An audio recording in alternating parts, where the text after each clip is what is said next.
mother of Tyler McDermott, who was brutally murdered on the 14th of April 2023. Because of this, I've decided to do a program based on mothers who have suffered the same faith as I have, which I've now established a company called A Mother's Cry, A Mother's Love.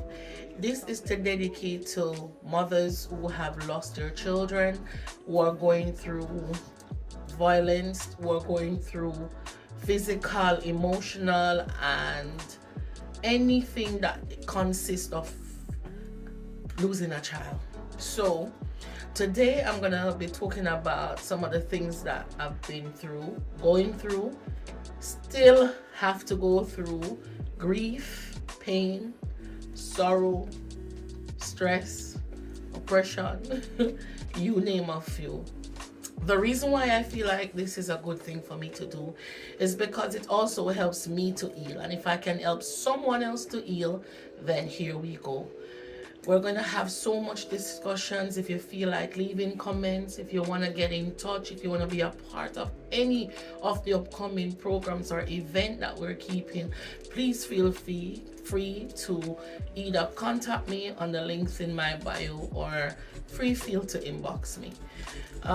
This is very important to me. As you know, losing a child, it's not easy, but losing one through crime and violence in such a terrible way, it leaves an effect in so many ways. So I'm encouraged to do this. Please join with me, like and share, get other people involved. Let us try and change. If we can't change everything, we can change something. And you know what? It gives us a peace of mind because there's others who have gone through it before me, going through it now, and will go through it after me. And if we can help each other, this is all my aim is. So that's why we are A Mother's Cry, A Mother's Love. We have an upcoming event coming up on the 23rd of November, and it's a question and answer, and the topic is that call. And I'm sure to anyone who has gone through this process, getting a phone call that will change your life either for the better or the worse. So please be a part of it. It's an exciting event. So if you want to get more information, just join us. Please like and subscribe and get involved. Of the session is question and answer, so people that don't fully know what the program's about can learn more and understand what you're doing and what your long-term goals with this. But one of the questions I want to ask is, as someone who's watching this, how will this help me? I believe it can help with the grieving process. We're going to go through the stages of this, from the day you get the phone call that your daughter or your son has passed, or what to do, what is expected of you, the grieving process of it, what to say, what not to say, what are the correct what are the correct things to say or not to say, or sometimes is it best to say nothing, just be there. What are the supports are available, how can we reach out to others? And for me, I believe that we need to network, and this is part of it. I am one person who has been through it, trying to help others, help myself through it. So I believe that this is something that we need for grieving, for not just mothers, but because of my experience. So if anyone on the father's side or on the auntie side, the daughter side, whatever family member want to come in and be a part of it, it is open.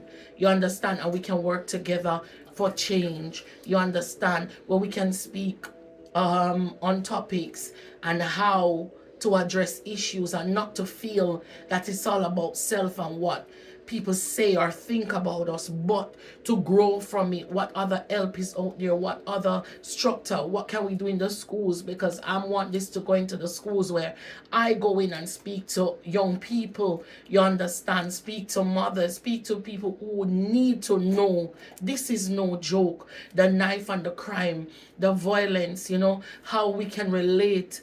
What help is out there? Is it from the church as an organization? Is it from the MP? Is it from the local government, the council, the children's society?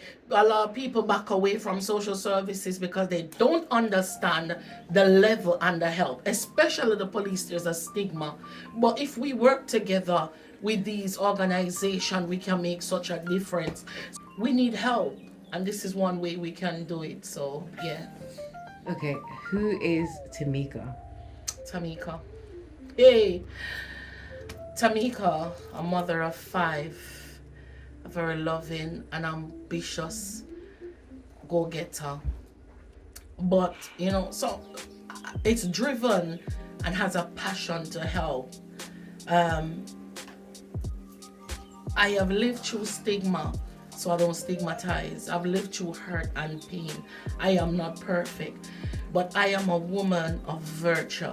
I am a woman that is solid enough to want to represent women. I am a mother, and that is the most important thing to me. I love my children. I may not be the best mother. There is room for improvement, but Tamika is a person, a loving, caring person who wants the best for myself and others. Whatever I want for myself, I want for others. I know people tend to say that what you want for self is not what people want for you, but if you have that same frame of mind and mindset to want for you, want for others, it can make so much difference. That's why I believe that there is so much that can come out of it. I'm just no ordinary mother, and not an ordinary woman, and I'm a servant of God. And I love just for parents that have lost kids to violence, or is there going to be support? No, it's going to be a wide range. For example, as I'm saying, it's about me, and it's transparent. It's about stillbirth. It's about abortion. It's about everything. Remember, what come out of this is pain.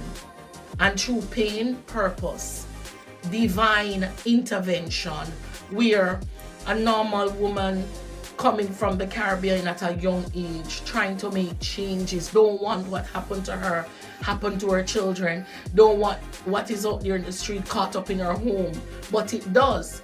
And this is something, it reminds me, as I was saying, that Bible verses and things, it's gonna come in it, because when I look on Job and see how he has lost everything and the process he had to go through to get it back, I may not reach that process yet, but some things has happened, and by going through this journey, I'm hoping and praying that there's a light there. And it's not going to be easy. It's not going to be all muddle cuddle. Yes, there's drama, there's excitement, there's people who are gonna bash us, there's people gonna come at us and gonna look for the worst. And one of the most hardest thing for me was having my children. That's the best thing and the hardest thing, to be a mother and a father, because I've lost Tyler's father when they were quite young.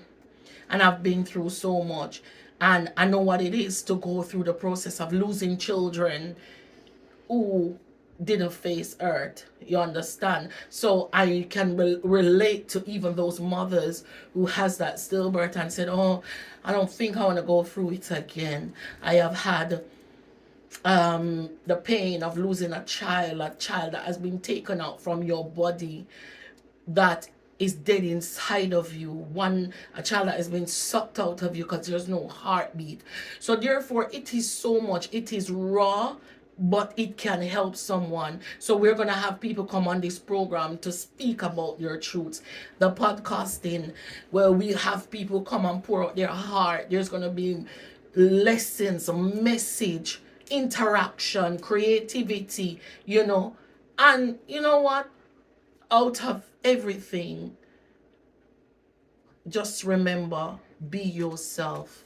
And that's all that we want. Be honest, be yourself. It's not everyone's gonna like what we're doing or like what I'm doing or like me, but I cannot help that. I'm just here to do what I need to do, and that's it. Where do you see a mother's cry, mother's love in 2 years' time? Wow. I was even looking at the bigger picture, but now you say that. For me, Mother's Cry will be doing so much. Comparison, because we had the grace and mercy before, and I was praying to God about it, and I want them to be full force, where we have um community activities. We go out in the community, need to know the MP of our areas, organizing fun games, tournaments for young people, you know, doing fellowship ministry, meeting other members in the churches, going around, supporting each other. Most of all, I want to do something for mothers on a yearly basis, maybe a dinner and a dance where, you know, I cover every idea and I pray about it and I put out limited, because you know sometimes you put out stuff and people gravitate to it. But I don't mind, because everyone comes with a different flex and a different style. But I want to do something for mothers to replenish, you know, do Mothers and Daughters Day, Mother and Sunday. I remember I tell people that I used to take Tyler on a date for lunch or breakfast, or I would do something with the girls differently, and you know, just let them know, grow them. You know, like the Bible tell you in Matthew that we need to, Matthew 18, I think, to grow your children, and when they are old, they will not depart from it. You know, some things where we have to structurize with love and affection. And this is what I want. I want big things from Mother's Cry. I want to go in schools and speak. I want to take on the forum. I want to take on countries, towns, valleys. You know, I want to bring it out there. And I believe that the audience that we have, the people that will come in, can help us to do so. So please get on board. It's not about me. I may be on the front of the screen, but it's not about me. It's going to be bigger than that. And you guys can make the dream become a reality.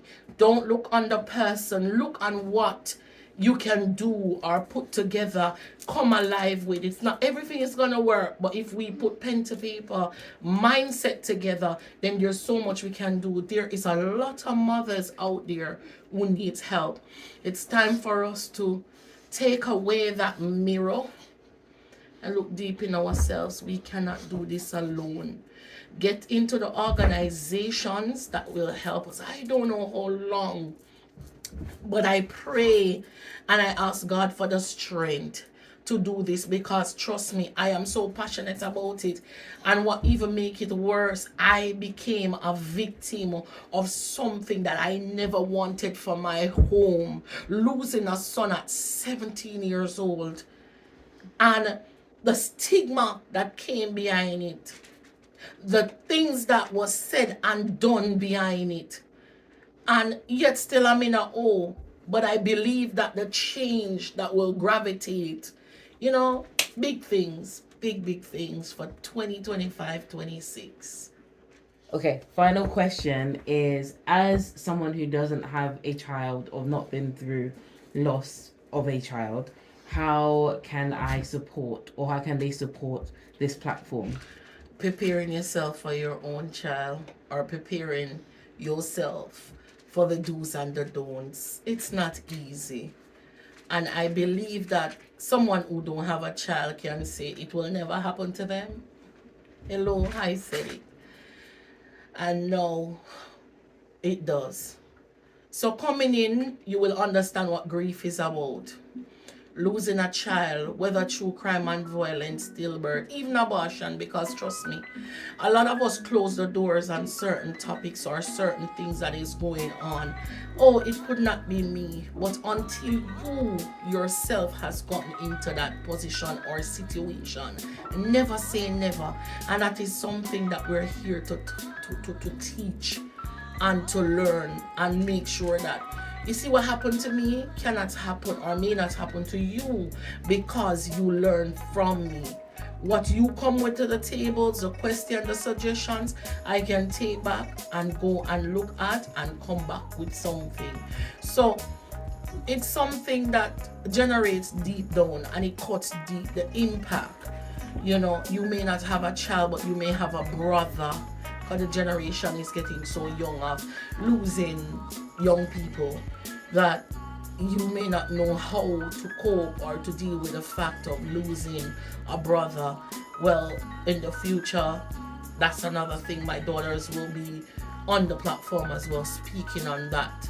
So you will learn more. Although I do have a daughter who's starting her own program already, you guys may know her.